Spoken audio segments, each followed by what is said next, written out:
Baik,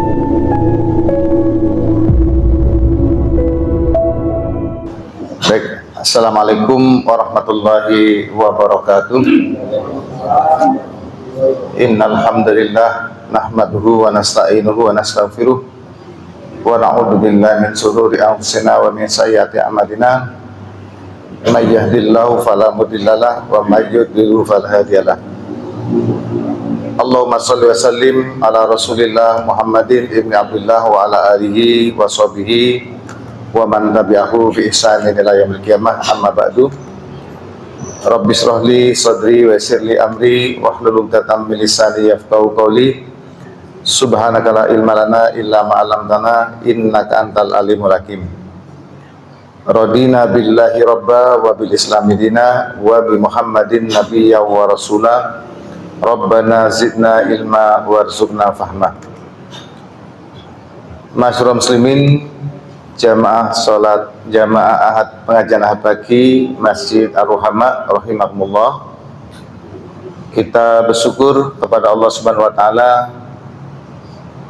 pagi hari ini kita dalam keadaan sehat walafiat sehingga bisa hadir di Masjid Ar-Ruhama untuk melaksanakan kegiatan rutin kita, kegiatan yang sangat mulia, yaitu thalabul ilmi yang kita laksanakan setiap hari Ahad pagi.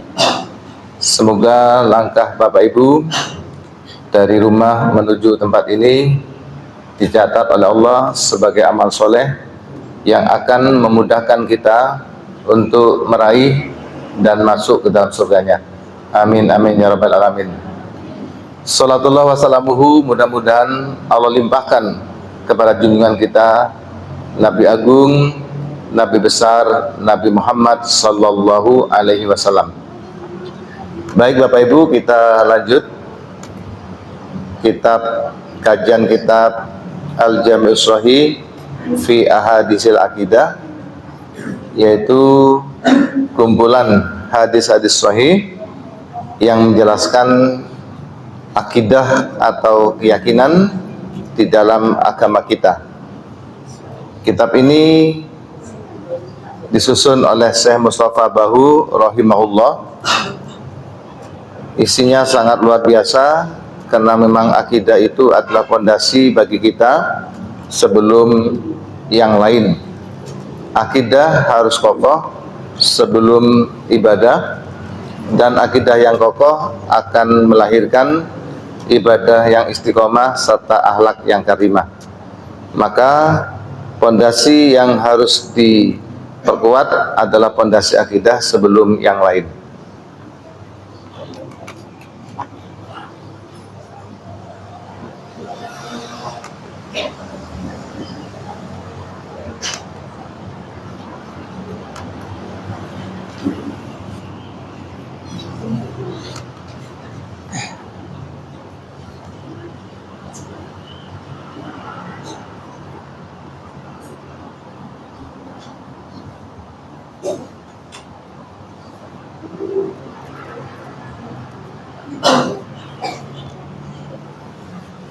Kita masih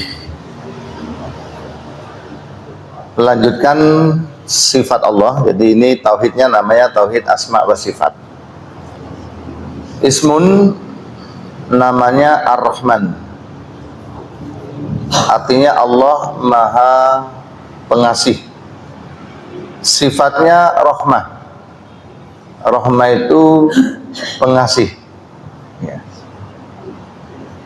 Kemudian gandengannya Rahman adalah Ar-Rahim, sehingga kita sering menyebutnya dengan Rahman Rahim atau kasih sayang Allah Subhanahu wa taala.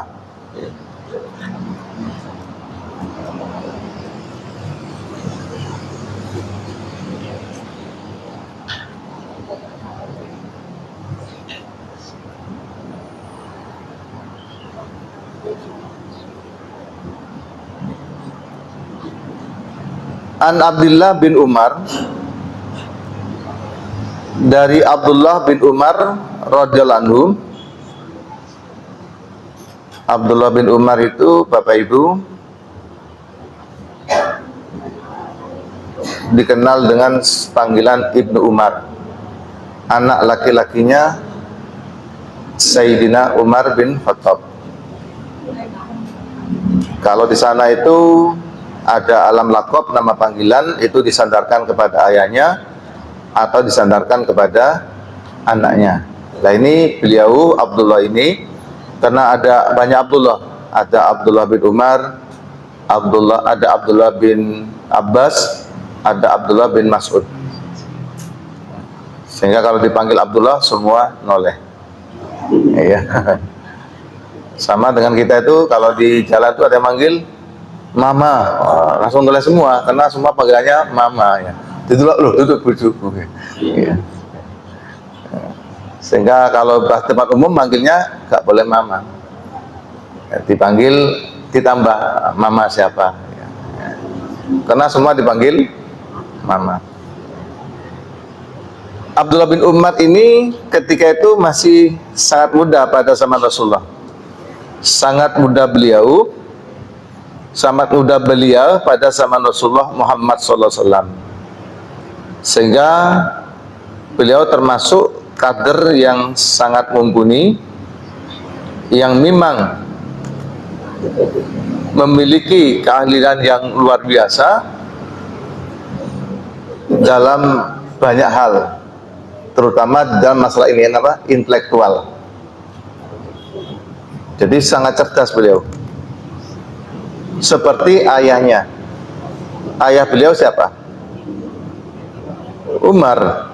Umar bin Khattab itu kan dikenal dengan sahabat yang cerdas, pemberani. Ya. Terus apa namanya? Sampai-sampai di kajian ilmu fikih beliau itu termasuk yang melakukan ijtihad. Nah, itu Umar bin Khattab. Nah, itu nurun kepada anaknya sehingga anaknya menjadi sosok yang cerdas luar biasa. Kata pepatah, buah jatuh tidak jauh dari pohonnya. Jadi nurun. Nah, sehingga nurun itu buah jatuh setelah dibawa codot. Ya. Jadi bapak mbak ibu anaknya gak mirip belas, gak nurun bapak ibu sergap, anaknya gak sergap, wah itu dibawa codot ya. Ya. Nah ini banyak contoh-contoh sahabat ketika itu. Saya baca buku judulnya itu apa itu ya, generasi emas, generasi muda dari kalangan sahabat.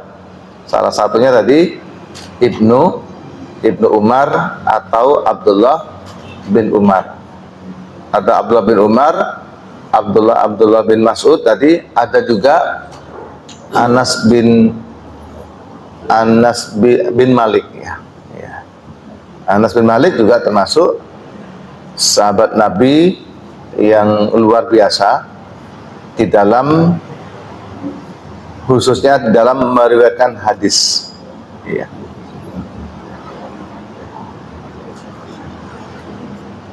Nah, mengaca dari itu, kita ini nggak ada apa-apanya dibandingkan beliau-beliau itu. Sehingga ngaji kita itu, Bapak Ibu sekalian, masih sangat terbatas ya. Tidak ada apa-apanya dibandingkan dengan beliau. Nih, saya sampaikan mumpung nyambung ya, supaya kita semakin semangat. Nah, ini Abdullah bin Umar. Karena ketika kita membahas hadis sering ketemu ini.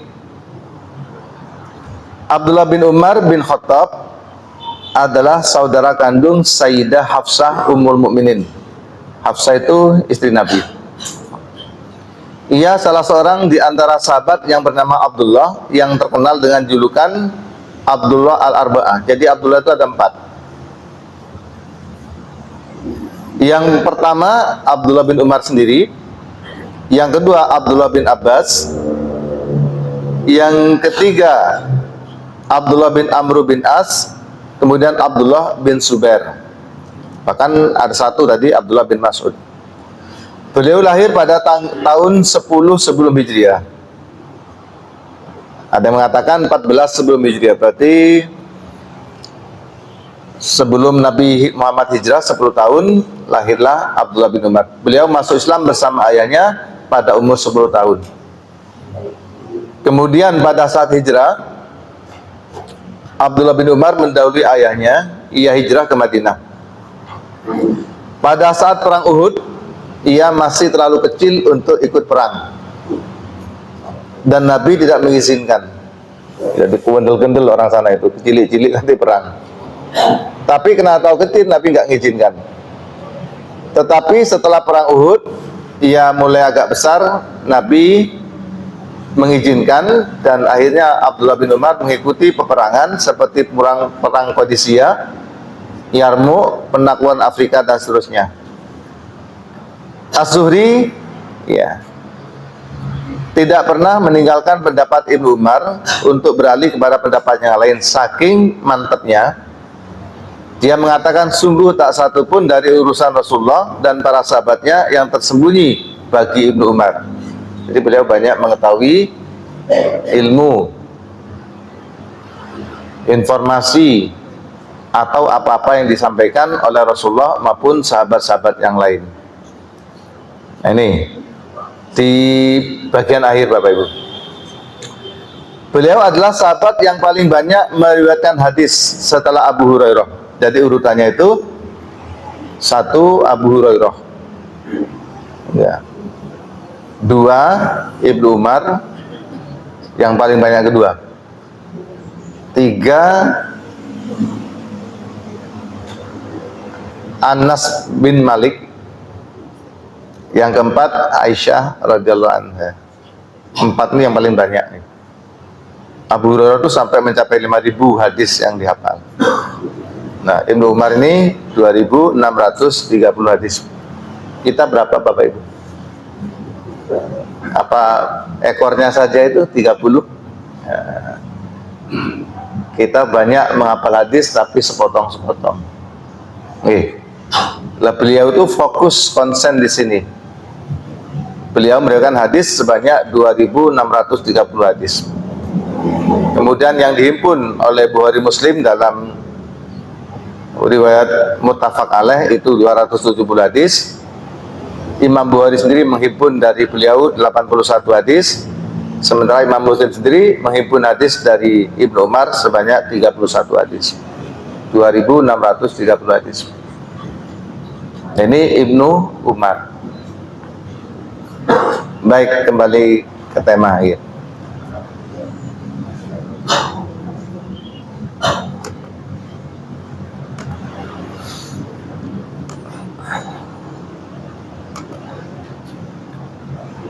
Jadi zaman Rasulullah itu, para sahabat itu disebut dengan khairul qurun, ya, sebaik-baiknya masa.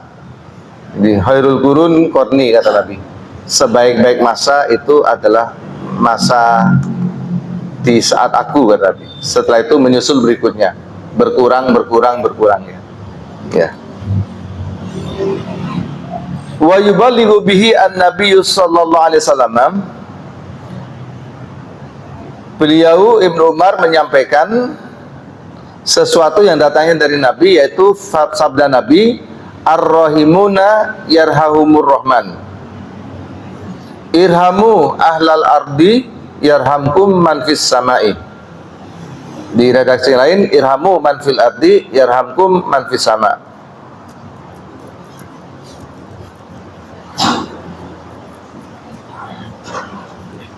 Ar-rahimuna, orang-orang yang bersikap kasih sayang atau orang-orang yang suka menyayangi sesama,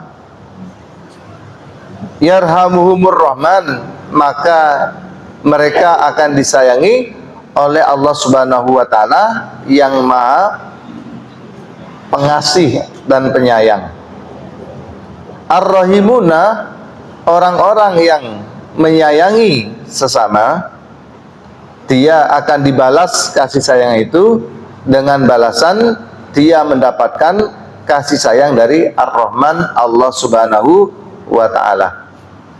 Irhamu, maka sayangilah oleh kalian ahlal ardi, penduduk bumi itu, Yarhamkum, maka Allah akan menyayangi kalian. Yarhamkum, maka akan menyayangi kalian man, orang fis samai, yang ada di langit.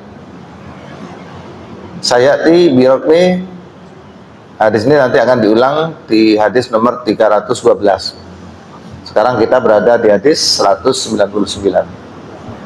Sudah banyak yang kita kaji sejak dulu dibina oleh Ustadz Rif'an Maskur ya.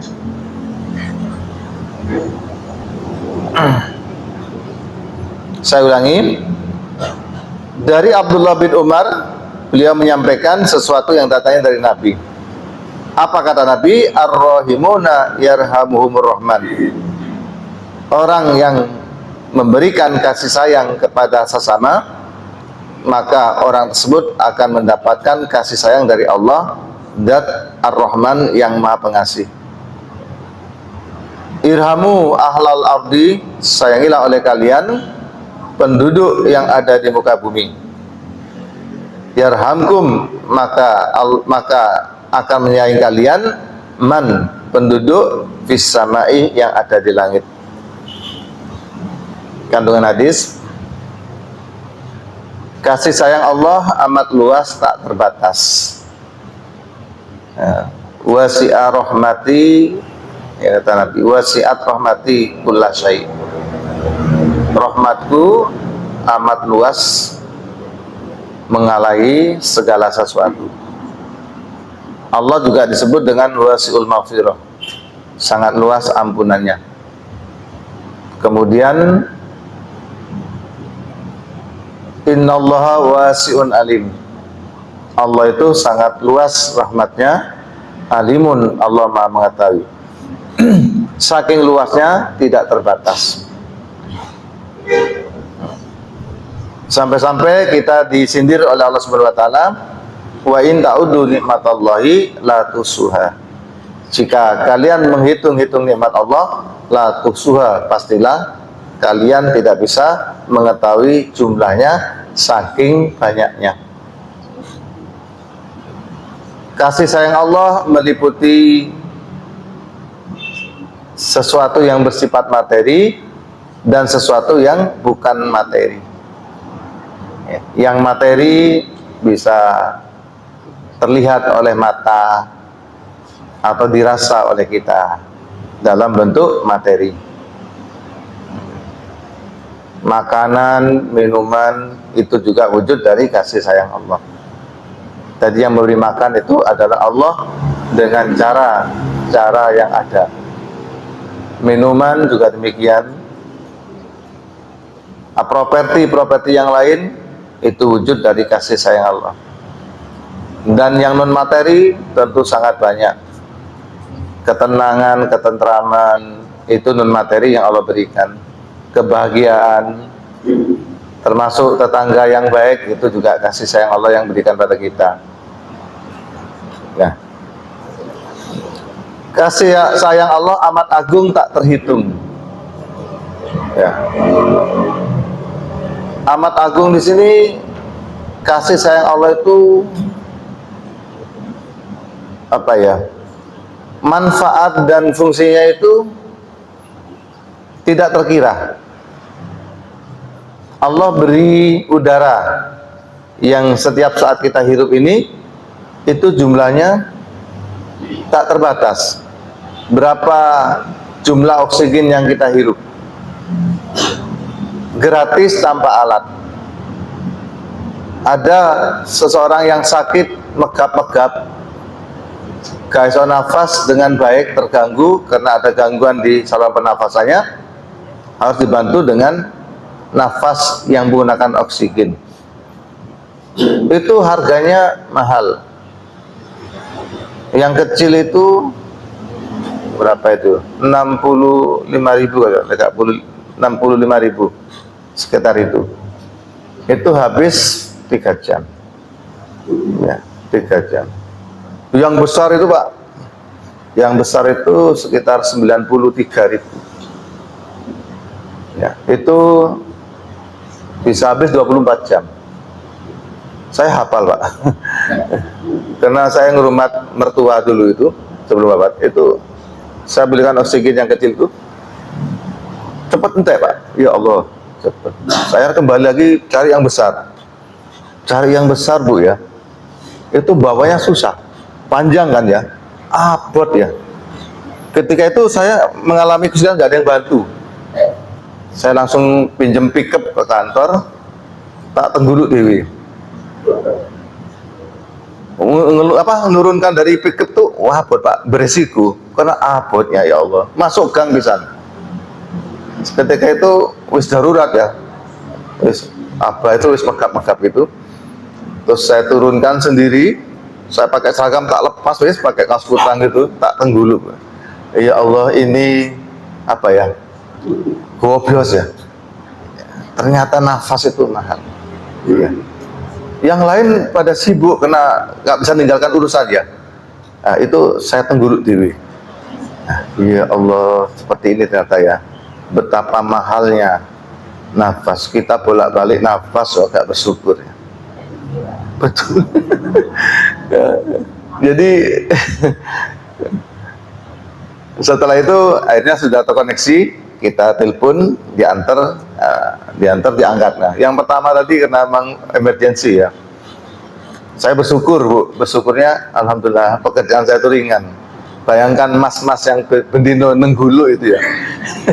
Itu benih itu teman mas-mas yang kerja di oksigen tuh nenggulu itu wah, awak ngerasa sepisan tuh wis gobjos kan karuan. Saya diberi pekerjaan yang ringan ya. Itu bersyukur ya. Ini Bapak Ibu sekalian, gambaran kasih sayang Allah itu manfaatnya luar biasa. Dan banyak yang lain. Ini kan ada udara ini, seandainya ini ditutup Bapak Ibu gak bisa nafas. Jadi ada ventilasi ini karena ada udara. Seandainya ada ventilasi tapi kalau nggak menciptakan udara ya udah selesai. Makanya ada orang yang teriak-teriak ketika kipas angin AC mati di pesawat. Jelas ya. Dan kita membayangkan di kuburan tuh gak ada ventilasi. Gak ada ventilasi Pak. Sempit Pak. Ya ngepres ya, diturunkan ke liang lahat, terus ditutupi telisik, sudah selesai. Itu cara pengetahuan lahiriah, ya gak iso apa, gak iso lunggu, kata lunggu ya apa. Tapi dalam hal gaib kita didatangi, yang baru meninggal itu didatangi oleh malaikat Munkar Nakir. Ada yang gambarkan itu duduk. Sehingga doa kita biasanya terkait dengan orang yang sedang mati, yang telah mati itu gimana doanya? Kalau di jenazah itu kan Allahumma firlahu warhamhu wa'afihi wa'fu anhu dan seterusnya. Tapi lewang Jawa itu dungane sederhana. Mugi-mugi jembar kuburani. Mugi-mugi padang kuburani. Anjan peteng wong kata lampu. Sempit. Nah, minta jembat. Maka itu yang berlaku bukan kuburan tapi alam kubur. Kalau kuburan yaitu pemakaman itu. Tapi kalau alam kubur itu alam barzakh, alam penantian yang itu sifatnya gaib. Sifatnya gaib, kita tidak tahu seperti apa hakikatnya. Apakah di situ kita bisa duduk? Nah, ini gak nyanda is. Gak nyanda, saya nggak bisa menjelaskan ya, nggak bisa menjelaskan.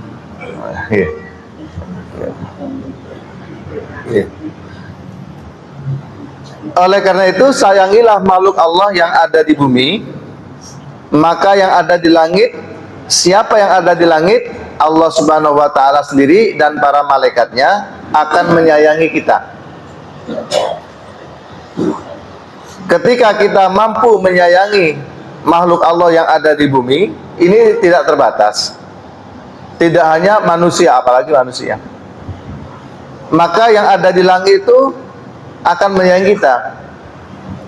Langit di sini simbol ketinggian derajat Allah dan malaikatnya itu. Kita tidak bisa mengatakan Allah di atas. Kita tidak bisa mengatakan Allah di langit. Kita tidak bisa mengatakan Allah di ini dan itu, karena Allah tidak seperti manusia. Mukhalafatul lil hawadisi. Tapi sama itu simbol dari ketinggian, keluhuran, keagungan, derajat posisi Allah Subhanahu wa taala di atas segalanya. Baru setelah itu para malaikat.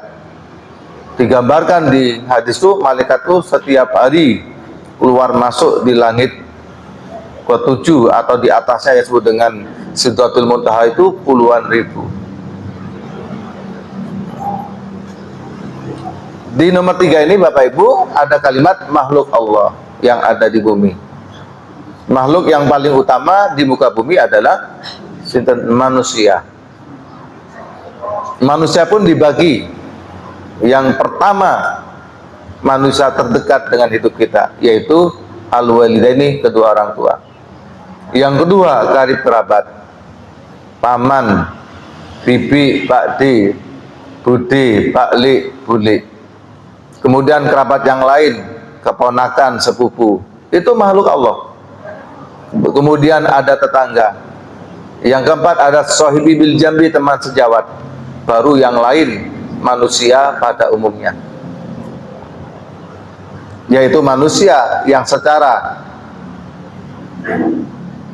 hubungan itu tidak ada hubungan darah, yang secara tempat tinggal itu bukan siapa-siapa, tapi kita ketemu dimanapun, itu adalah makhluk Allah yang mulia, yang seandainya mereka membutuhkan bantuan kita, maka kita harus bantu. Dan di situ tidak ada penjelasan yang dibantu itu harus Islam. Tidak semua makhluk Allah yang bernama manusia, baik yang muslim maupun yang non muslim, itu harus dibantu. Tirulah pemain sepak bola. Pemain sepak bola itu kan musuhan ya, kadang-kadang jegal-jegalan. Begitu ada pemain cedera ya, disepak, maka masuklah tim medis, bawa tandu, ambek tas itu sini banyu Pak, banyu untuk pemain yang mendekat itu. Ngombe termasuk sing nendang barang itu jaluk. Oh iki nendang paling ngelak ya, nendang cek ono tim medis masuk gawa ngombe. Nah itu kan nggak ada larangan, awak mau nendang gara-gara saya nggak jaluk ngombe, kelaku ngentek ya. Jadi pemain musuh lawan sama-sama minum dari minuman yang dibawa tim medis. Ini contoh Pak ya. Jadi urusan mendesak, emergency, gak usah takut. Iki muslim apa non muslim, iki NU apa Muhammadiyah, gak usah ngurusi kuis. Apa makhluk Allah. Iki apa? Biyen apa? Apa aku nggak perlu, dan dibantu. Mumpung belum terlambat, tidak ketolong nanti. Ini manusia. Yang selain manusia sangat banyak Bapak Ibu. Sangat banyak yang selain manusia, itu ada hewan, ada tumbuh-tumbuhan. Sehingga Bapak Ibu yang punya ingun-ingun itu perhatikan betul. Jika nggak sanggup, kasihkan orang lain, daripada menimbulkan penderitaan. Sehingga iso ngingu PT, gak usah ngingu wis. Kok PT kelaparan. Sehingga iso ngingu kucing, gak usah ngingu kok malah makan di rumah tetangga. Sampai tetangganya dibalang. Yang nggak bisa ngingu burung, sama. Itu kan orang punya ingun-ingun kan nggak bisa lungo-lungo. Nek lungo siapa sing kate makani. Kalau saya pribadi ngingu iwak Bu. Ikan itu kan masih ditinggal 1 minggu kan nggak apa-apa. Yang penting ada airnya. Sampai di sebuah kesempatan, mungkin nanti suatu saat akan ketemu, Nabi menyampaikan, menceritakan tentang dua peristiwa yang berbeda. Yang pertama, Nabi menyampaikan sebuah hadis di mana ada seseorang yang sedang melakukan perjalanan jauh banget dengan perjalanan manual pada saat itu, jalan kaki. Di tengah perjalanan dia merasakan harun jiddan, panas dan ngelak yang amat sangat. Lalu dia mencari sumur. Sumur orang dulu tuh di Arab tuh tidak seperti kita nimba, tapi turun ke bawah. Kemudian dia minum, meneguk air sepuasnya. Setelah keluar dari sumur tadi, dia ke atas menemukan seekor anjing yang sedang kehausan. Anjing itu menjilat-jilat tanah saking hausnya. Laki-laki tadi bergumam, dia bicara pada istri, ya Allah, anjing itu haus seperti yang aku alami. Aku tak balik mudun meneh. Nggak ada cibuk, nggak ada ember, nggak ada plastik, apalagi tupperware. Apa sih anyar tupperware? Sing anyar apa namanya tupperware? Karu ya. Nggak ada. Bagaimana caranya? Beliau mengambil air dengan muza. Muza itu hufain. Hufain itu sepatu yang menutupi mata kaki, itu kan agak banyak isinya. Dia isi sepatunya itu dengan air secara penuh. Begitu naik dia kesulitan karena harus berpegangan, maka dia membawanya dengan cara sepatu yang telah isi air itu dengan cara digigit sampai melakukan ini, terus sampai tumpah-tumpah titik. Setelah sampai ke atas dikasihkan anjing tadi. Ya seneng ngombe. Sama dengan ketika ada kucing haus itu kan dikasih air seneng. Kalau saya dulu biasa ngasih minum sapi, Bu. Sapi itu tak kasih minum dengan bekas kumbani beras itu, air leri ya, aing lereh bahasa Maduranya itu. Terus seneng ya keluar, wah sapi ini. Saya ini ngingu sapi dulu. Nah, seperti itu syakarallah, Allah bersyukur, berterima kasih kepada orang tadi. Wa farallah, apresiasi kesyukuran Allah kepada hamba tadi. Hamba atau laki-laki tadi ampuni wa adkhalahu aljannata. Kata Nabi, Allah memasukkan laki-laki tadi dalam surga. Mengasihi anjing. Padahal anjing tuh saya pribadi gak suka sama anjing tuh. Gak ngerti, settingan dari kecil saya tuh memang gak suka sama anjing. Kenapa? Kena najis mukhaladzah itu sebenarnya. Jadi di rumah itu kalau ada anjing berkeliaran tuh ya alamat wis ya. Ya, orang panik ya, takut ya. Padahal anjing itu najis mukhaladzah, tapi diberi minum menjadi sebab orang itu masuk surga. Nah ini makanya saya itu kadang-kadang melihat pas jalan-jalan tuh ada mbak-mbak mas-mas itu mandek, lah opo sih kok mandek? Nggo panganan, ngekek mangan kucing ya. Karena ada makanan kucing kemasan tuh keliling dia, ada kucing itu nunggu sampai dilus-lus apanya itu ininya ya, kepalanya ya. Saya tuh kalau ketemu anak saya itu tak lus-lus dahinya itu, aduh aku kayak kucing ya. Iya cek kudu cek manut. Ada itu. Saya pernah menemukan seorang ibu-ibu itu di mana di Suhat itu. Ada kucing dimarahin semua. Ya Allah kok bermen. Tapi bawa makanan itu. Kalau kita ya alhamdulillah kita ini sering sedekah sama kucing. Tapi bentuknya tulang belulang. Ya, semua kuape dikrokoti baru kayak kucing. Kucingnya dilat-dilat mau dagingnya gak ono ya. Jadi kucing waduh menungso ya. Gak dibagi belas aku. Ini hadis yang pertama. Hadis yang kedua, udibat imro'atun fi hiratin. Ada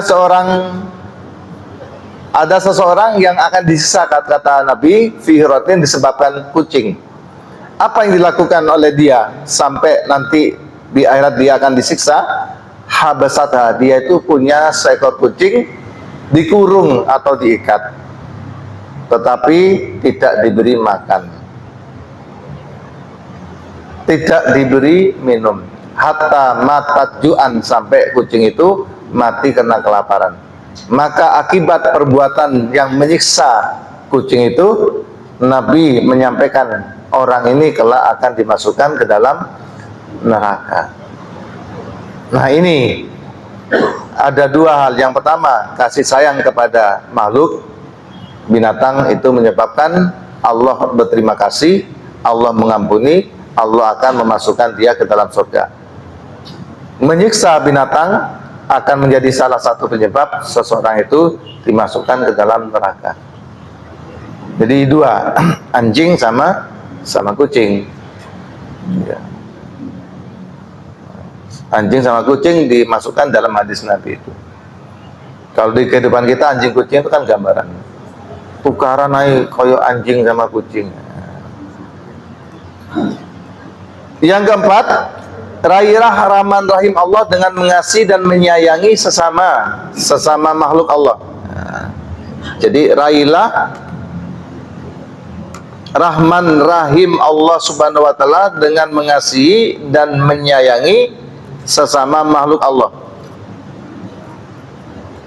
Semua ingin kasih sayang Allah. Kasih sayang Allah itu kita minta dalam doa-doa kita. Di Al-Baqarah 286, fa'fu anna waghfir lana warhamna. Langsung ada warhamna. Kita minta dirahmati Allah. Itu doa. Harus. Di samping kita berdoa, cara meraihnya itu dengan cara nyata. Dengan cara aksi-aksi nyata. Memberi sesuatu yang dibutuhkan oleh orang lain, maka pemberian kita itu akan menjadi penyebab kita itu mendapat rahman rahim, rahmat nikmat dan kasih sayang Allah subhanahu wa ta'ala. Jadi kalau kita ingin disayangi oleh Allah, di samping berdoa warhamna ya arhamar rahimin, birahmatika ya arhamar rahimin, atau yang lain, maka aksi nyatanya mau berbagi, mau membantu, mau menolong, mau mengasihi sesama. Jadi sing suka sedekah itu dijamin oleh Allah akan dikasihi dengan rahmat Allah yang tak terbatas, yang sangat luas, tak terhitung tadi.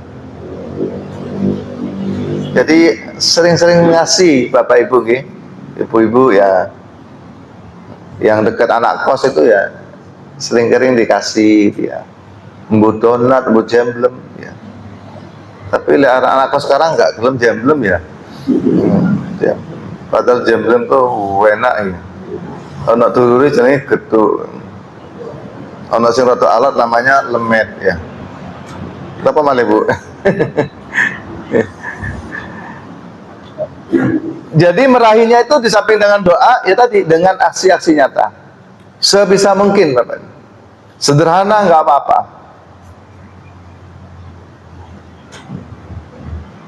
Mbu rebusan pisang, rebusan telo.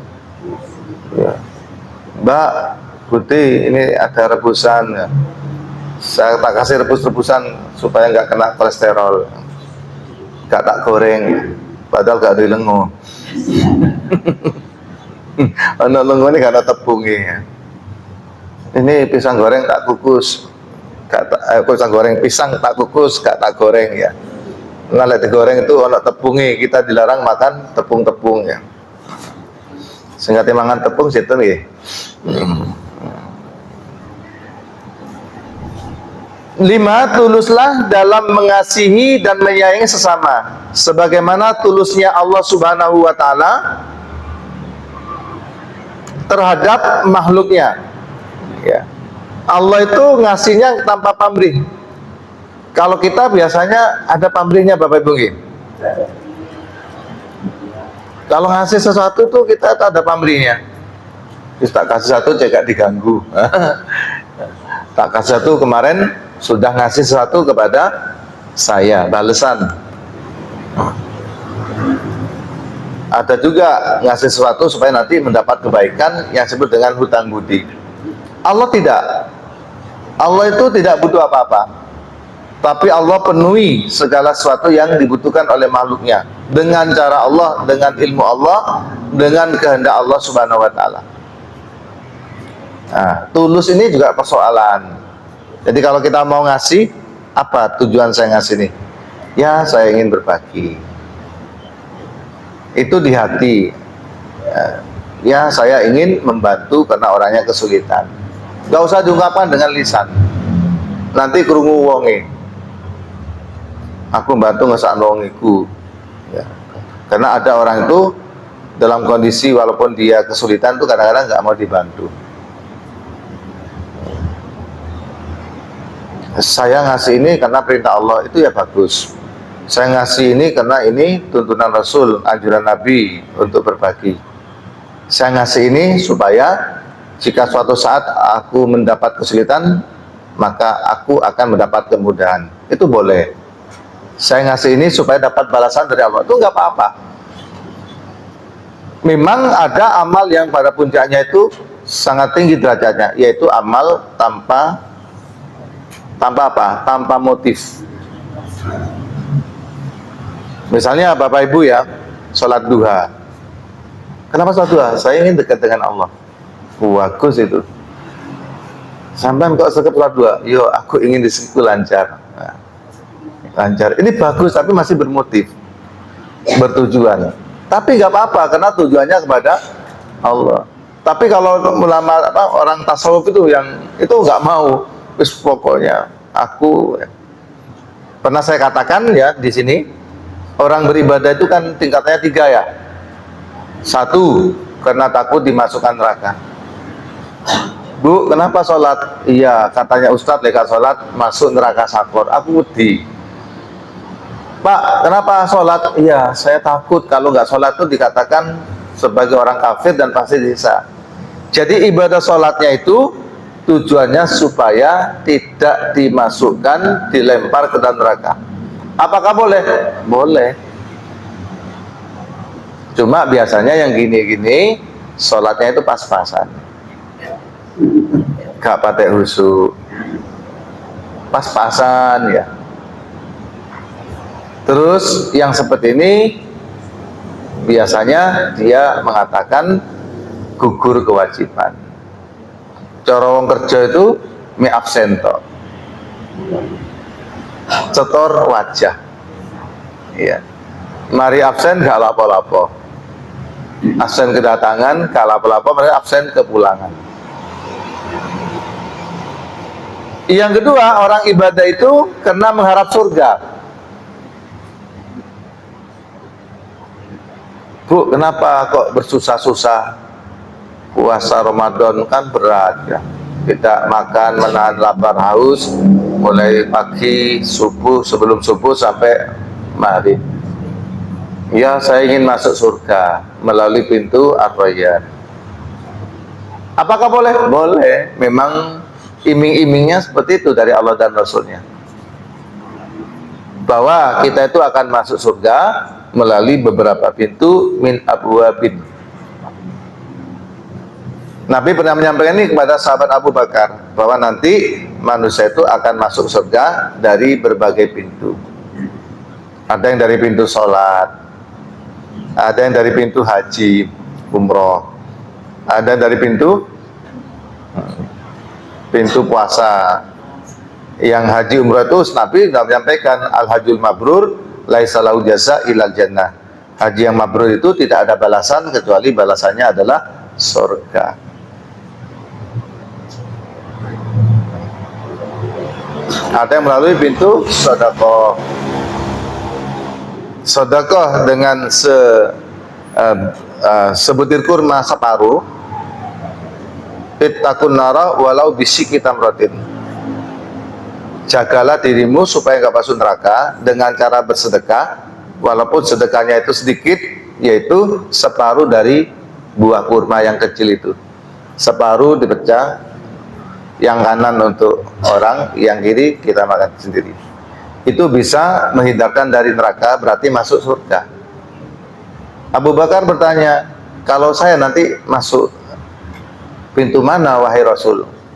Kata Nabi, kalau engkau Abu Bakar masuk dari berbagai pintu sesuai dengan yang engkau kehendaki, karena engkau adalah sosok yang kompleks, ya, sosok yang ibadah pahalanya itu dari berbagai macam ibadah.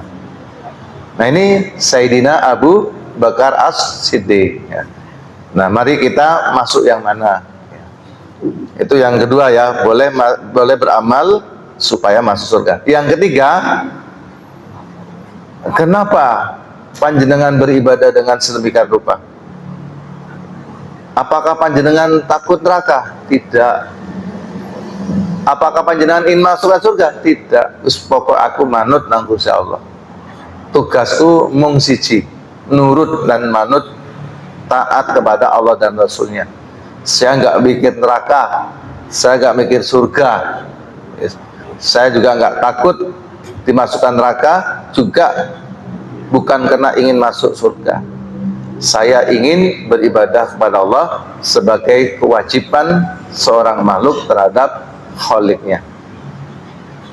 Nah, ini yang paling tinggi. Kita belum masuk seperti itu, kita semua masih hitung-hitungan. Ibu-ibu, kenapa tahajud? Ya, supaya hajat-hajatku dikabulkan oleh Allah. Jadi tahajudnya itu karena supaya Allah mengabulkan. Iya, boleh, nggak apa-apa, wong mintanya pada Allah. Kenapa tahajud? Ya, ingin dekat dengan Allah. Ya, seperti bapak ibu nih, yang suami istri itu kan saling mencintai. Ketika mencintai yang benar itu kan tanpa alasan. Pak, kenapa panjenengan ditakoi mbak anaknya? Pak, bapak, kenapa bapak ini menikahi mama? Ya karena sayang. Kenapa sayang? Ya mamamu cantik. Bien. Nah, no bien nih barang lo. Langsung ngamuk bojone ya. Iya, saya kira aku hanya wis tuwek. Ya, wis gak cantik ya. Beda, gak ngerti ya. Kenapa papa menikahi mamamu? Gak ngerti. Ya tiba-tiba ya. Aku ketemu mamamu di terminal, ketinggalan mikrolet bis terakhir kate. Akhirnya tak terno ya. Tak gonceng. Lah kok ada getaran ya. akhirnya bolak-balik tataran ini, dadilah kamu iki ngono ya. Jadi yang benar tuh cinta tanpa alasan. Kalau pakai alasan, ketika alasan itu hilang, maka cintanya akan hilang. Ya tadi, karena cantik, suatu saat kecantikan itu hilang. Mamamu kenapa mencintai ayah? Iya, ayahmu ganteng disik. Saiki yo ngono iku. Bolak-balik pakai apa? Balsem apa? Minyak gosok apa ya? GPU ya. Nah itu ya minyak kapak ya. Jadi khas ampun tinggi. Sampai ada jamaah umrah itu tanya, Ustadz bagaimana kalau kita sedang ihram pakai minyak kayu putih, minyak gosok? Ya boleh, karena minyak kayu putih itu bukan tatoyub, bukan wangi-wangian. Yang nggak boleh itu kalau wangi-wangian. Bahkan minyak gosok itu membuat orang lain tuh tersiksa ya. Mambu remason, mambu minyak telon, ceritanya mambu minyak tawon. Macam-macam ya, ono minyak tawon, minyak beruang, ono kabeh. Oke, kembali ke tema tadi. Jadi itulah ibadah kita karena takut neraka, ingin masuk surga. Ada yang puncaknya yaitu tidak memikirkan surga dan neraka karena ia yakin innallaha la yukhliful mi'ad, Allah tidak akan mengingkari janjinya. Yang baik akan dibalas dengan surga, yang buruk otomatis dibalas dengan neraka. Saya ulangi yang kelima, tuluslah dalam mengasihi dan menyayangi sesama sebagaimana tulusnya Allah dalam menyayangi makhluknya. Motif yang lain, penggerak yang lain itu boleh selama positif. Aku iba, aku gak mentolo, aku kasihan. Dia itu kelaparan, dia itu kebingungan.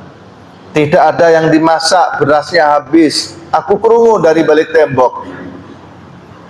Ada cekcok suami istrinya protes karena berasnya habis. Suaminya nggak berdaya karena hari ini pendapatan berkurang. Datanglah, bawalah beras tanpa banyak berkata. Disusun narasi diksi yang bagus. Mbak, Bu, ini saya Allah beri rizki lebih, ini bisa untuk jenengan. Gitu narasinya. Iki lu beras, aku krungu mang bojo, awam tukaran dek bojomu gara-gara beras yo. Iki lu beras lah. Iki yo gak bener juga ya. Jadi itu batasi omongan itu kalau memberi ya. Ini saya ada sedikit rizki ya. Berbagi ya. Loh kok anu repot boten, saya tuh ya anu. Ini saya tadi dari desa bawa ini ya. Bantu SPP dari keluarga-keluarga yang nggak mampu itu dengan, kalau dulu ada GNOTA, Gerakan Nasional Orang Tua Asuh, atau apa namanya lagi, dibantu dengan cara yang baik supaya yang dibantu tuh nggak tersinggung, dikomunikasikan dengan baik ya. Karena uang segitu itu sangat berharga, belum dia mikirkan token listriknya, belum ini dan itu, bantu. Nah, tapi dengan tulus itu motifnya motif yang baik, ya. Tujuannya tujuan yang baik. Baik, hadis yang kedua. Nah, ini dari bapaknya, tadi anaknya ya. Tadi Ibnu Umar, sekarang bapaknya. Luar biasa ini. An Umar bin Khattab radhiyallahu anhu, dari sahabat Umar bin Khattab, qala qudima ala Nabi sallallahu alaihi wasallam sabiyun. Qadama ala Nabi sallallahu alaihi wasallam sabiyun faida imra'atun minas sabi qad tahat labah satyaha. Jadi Umar menyampaikan, Bapak Ibu sekalian, telah datang kepada Rasulullah SAW beberapa tawanan. Ya, tawanan perang dulu itu kalau perang kan sampai puncak itu ya, yang kalah itu sebagian yang nggak berhasil kabur itu ditawan. Ditawan itu bukan untuk disiksa. Ditawan itu pertama dilumpuhkan. Kalau sekarang itu dikecek ya, diikat. Setelah itu di situ ada dialog ya. Gimana? Wis melo aku bergabung dengan itu. Bukan untuk dibunuh, nggak boleh membunuh tawanan tuh nggak boleh. Menyiksa juga nggak boleh. Tetap dia manusia, tapi tetap harus hati-hati karena ada yang pura-pura lemah. Ya. Terus kalau konteks Islam tuh diajak masuk Islam. Nah, ada beberapa tawanan yang datang kepada Rasulullah. Ternyata dari tawanan tersebut ada seorang wanita qad tahallaba satyaha. Dia itu seorang perempuan yang sedang punya anak kecil. Dia bingung mencari-cari anaknya karena waktunya menyusui. Kemarin lihat di TV Bapak Ibu, ada seorang perempuan nyebrang sungai deras. Saya yakin dari sekian tempat pernah lihat di Sulawesi mana tuh, barat atau ya. Jadi dia itu belanja, nyebrang sungai, terus ninggalkan anak di rumah sendirian.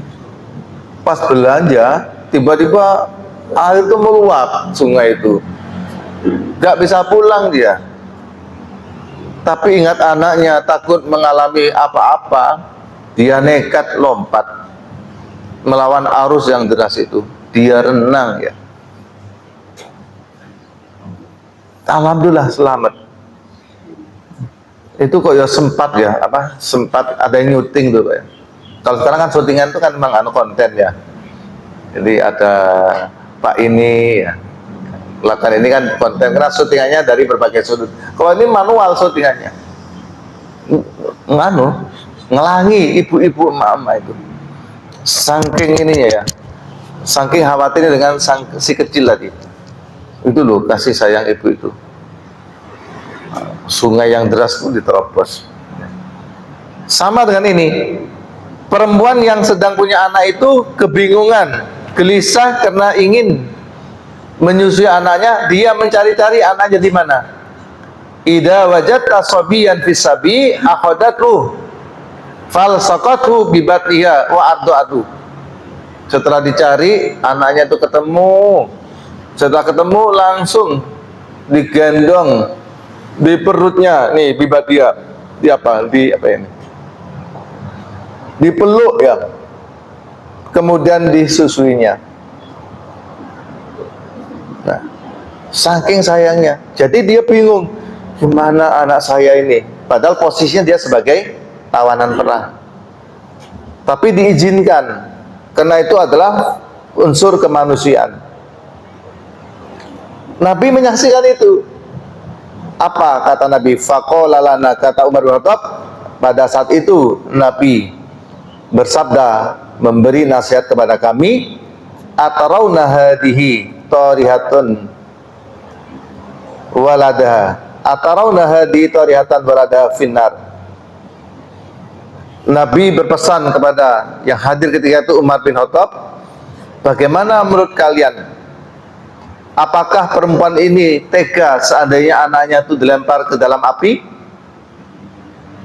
Uang ditinggal saja wis gak tega, apalagi disiksa. Kulna lah, tentu tidak wahai Nabi. Wahia takdaru ala antatya, dia tidak akan sanggup, tidak akan mau ya, jika anaknya itu dimasukkan ke dalam api. Itu gambaran kasih sayang ibu yang disaksikan oleh Sayyidina Umar, yaitu dia sangat kebingungan mencari-cari anaknya. Begitu ketemu, dia peluk erat, didekapnya, lalu disusuinya. Lalu Nabi menyampaikan, lalallahu arhamu bibadihi min hadiin biwaladiyah. Kasih sayang Allah itu melebihi kasih sayang ibu tadi. Kasih sayang ibu yang sedemikian rupa tadi, kasih sayang ibu seperti yang saya sampaikan di TV tadi, dia berani menyeberang sungai yang banjir dengan arus deras tanpa memikirkan keselamatan dirinya, demi untuk segera sampai ke rumah dan memastikan anaknya dalam keadaan baik-baik saja. Nah, itu viral itu. Insya Allah sebentar lagi itu dibangun jembatan. Kadang kan gitu ya, begitu viral baru ada tindakan. Memang butuh jembatan. Ya, sungainya agak besar ya, kayak Sungai Berantas itu. Hadirin masalah muslimin rahimakumullah. Sekali lagi, kandungan hadis gambaran kasih sayang ibu kepada anaknya yang luar biasa.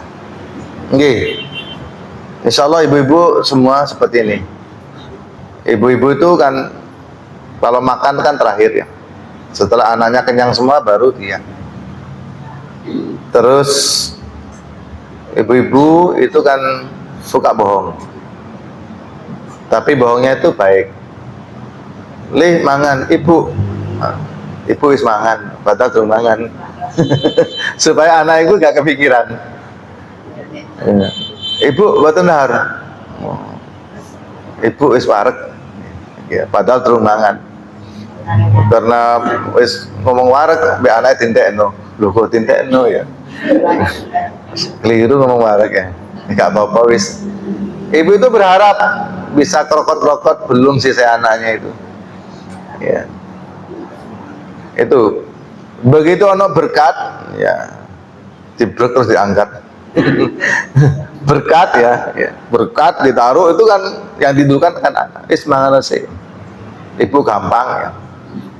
Itu saking apa?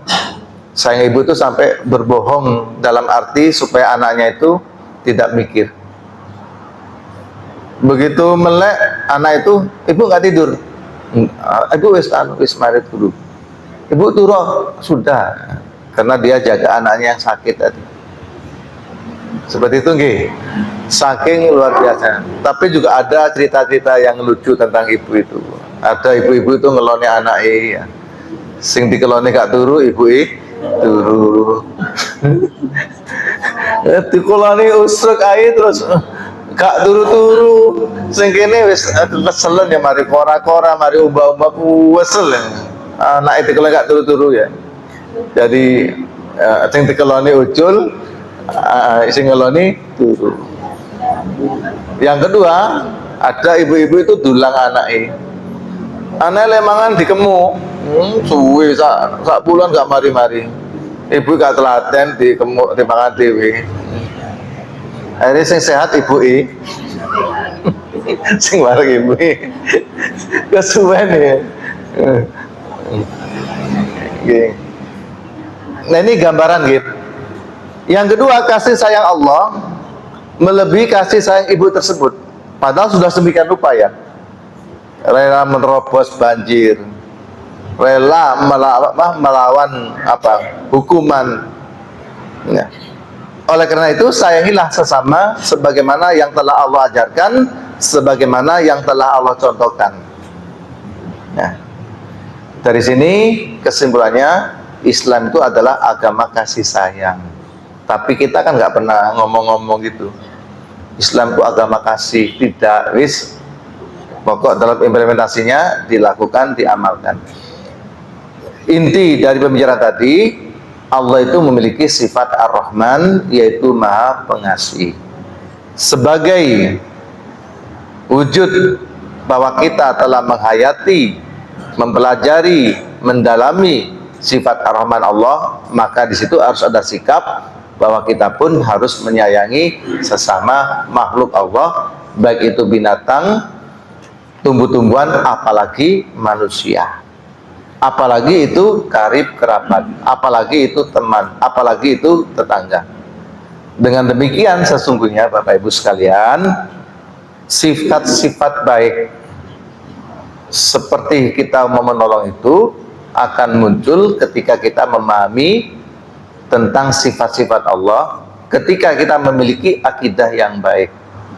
Sifat tulus di dalam kita berbuat baik juga akan muncul ketika kita mampu menghayati nilai-nilai ketulusan yang dimiliki oleh Allah yang terhimpun dalam Asmaul Husna. Maka hadis-hadis yang kita bahas ini adalah hadis tauhid asma wa sifat, yaitu tauhid yang kita peroleh dengan cara mendalami, menyelami makna hikmah yang ada di balik Asmaul Husna atau asma dan sifat-sifat Allah. Demikian, jika ada waktu monggo kita sambung dengan dialog.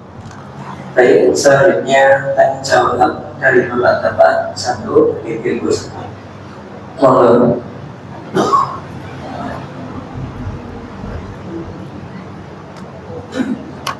Assalamualaikum warahmatullahi wabarakatuh. Waalaikumsalam warahmatullahi wabarakatuh. Masalah oksigen tadi yang saya tanyakan, apakah oksigen itu identik dengan jarum? Dengan? Apakah oksigen itu identik dengan jarum? Zat? Zat Allah. No, zat Allah nggih. Dan oksigen itu apa hanya meliputi dunia ini, sedang di luar sana alam semesta yang tampak itu apa juga ada oksigen dari badan. Baik. Yang kedua, ibu-ibu ya, ada? Nggak ada. Oke, nanti kalau ada langsung angkat tangan. Oke, ini yang bisa jawab. Ini kalau oksigen identik dengan zat Allah, begini. Yang pertama,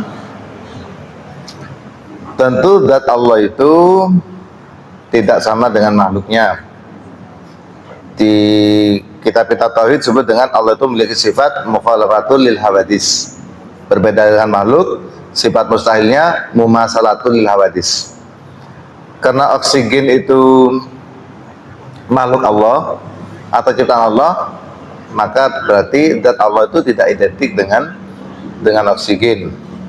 Lalu yang kedua, kalau oksigen itu diartikan sesuatu yang meliputi menyertai, memenuhi, dan selalu ada di diri kita, maka itu Allah bisa dikatakan seperti oksigen.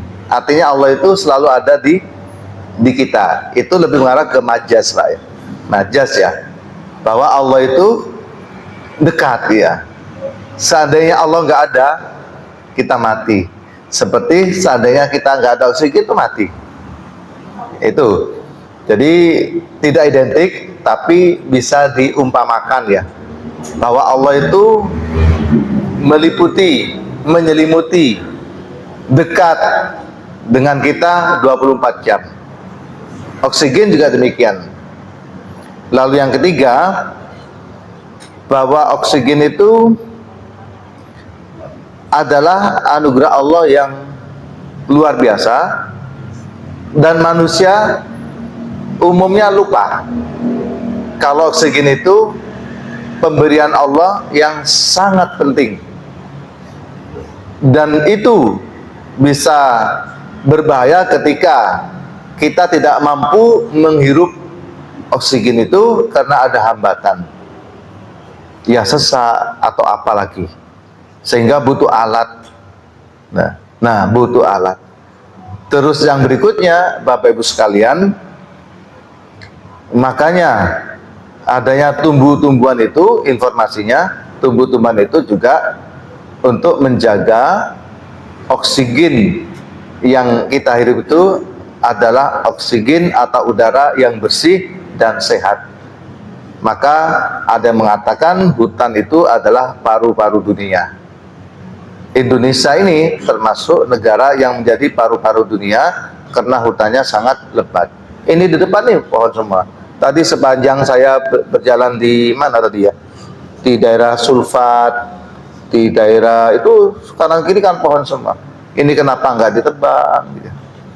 Kenapa apa itu sampai rimbun? Kenapa nggak ditebang? Ternyata itu lebih mengarah kepada pemeliharaan oksigen itu. Sehingga tugas kita sebenarnya setiap tarikan nafas itu adalah nikmat yang harus disyukuri. Cuma kita kan nggak pernah merasa itu, baru terasa setelah sakit. Lalu yang kedua, apakah di alam lain ada oksigen? Nah, saya nggak bisa jawab. Mungkin nanti bisa dijawab oleh ahli-ahli IPA. Yang saya tahu ketika ada di planet lain itu para astronot itu membawa tabung ya oksigen. Cuma kok awet ya, wakil berarti ya. Aku tengguluk sama gedene cepentek, itu ya oksigen ya. Termasuk penyelam itu adalah oksigen. Ya, di lain nggak tahu. Apakah di kuburan ada oksigen? Saya nggak tahu.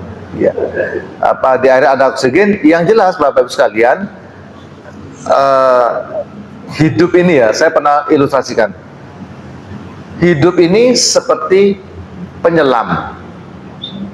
Penyelam itu kenapa bisa bernafas di dasar laut? Karena dia membawa oksigen di pundaknya. Kemudian dengan alat oksigen itu masuk di mulut dan hidung itu. Dia tenang saja, tapi dia punya apa namanya? Kalau di sepeda kan speedometer ya. Itu di situ ada, kalau di regulator kan ada ya, ada dom itu ya. LPG-nya masih banyak. Ini sama, ini oksigennya masih separuh tenang di dasar laut.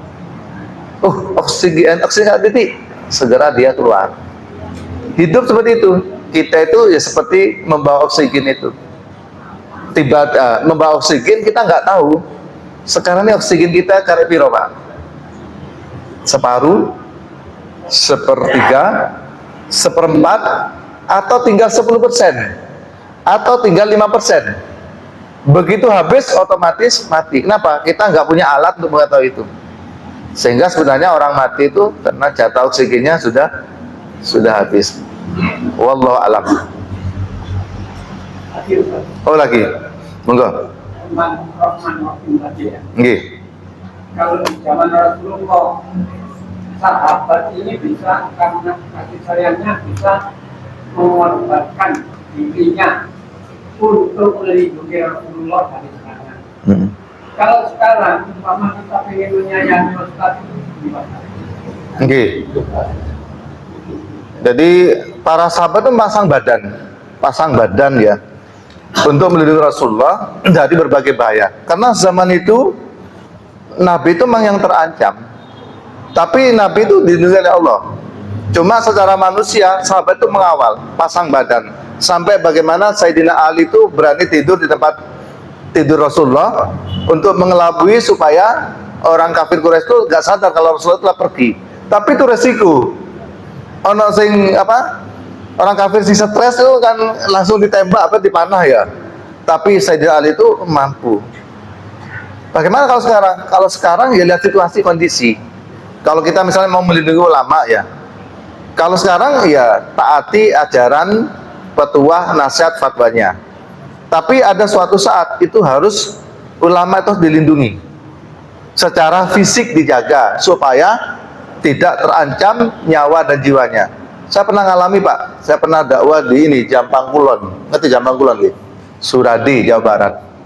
Itu ketika zaman banyak kiai diteror ya.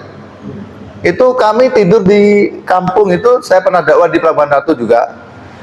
Saya tidur di sebuah tempat, di sebuah rumah, itu kanan kiri itu warga Pak, dengan parang terhunus itu. Jaga kami yang sedang tidur istirahat setelah menjalani dakwah itu. Setelah itu saya lanjutkan ke Jampang Kulon, Suradi itu. Sepanjang perjalanan kami itu naik bis, terus naik pickup terbuka itu. Itu dijaga itu orang gempal-gempal tuh, sangar-sangar gak pakai baju gitu Pak ya. Delok wedi ya. Karena kami melewati hutan belantara itu. Dan itu memang menjaga seperti itu. Suatu saat ada sedikit masalah di masyarakat tuh. Ada sedikit perbedaan pendapat. Terus saya hadir di situ untuk menyampaikan ceramah. Itu saya dikawal oleh teman-teman itu dari Kokam, Tapasuci, macam-macam. Itu kondisional Pak untuk mengawal itu nih. Tentu sing awal sing ahli Pak nih. Sing ahli ya, sing ahli sing iso sing iso gelut ya, sing iso tarung lah. Dan sing awal gak iso apa ya gak apa menghalangi lah. Menghalangi atau menghambat orang yang berniat buruk. Itu intinya semua harus dilindungi, apalagi itu tokoh kita, panutan kita, karena beliau-beliau itu memang kita butuhkan kehadirannya untuk selalu mendampingi, membimbing, mengawal umat dan jamaah. Saya kira ini sudah jam 7:30. Nah, Bapak Ibu masih ada agenda yang lain, mungkin KTBU atau yang lain. Demikian saya akhiri. Fassalamualaikum, mohon maaf jika ada hal yang kurang berkenan. Illa liqa fi amaniyah. Assalamualaikum warahmatullahi wabarakatuh. Waalaikumsalam.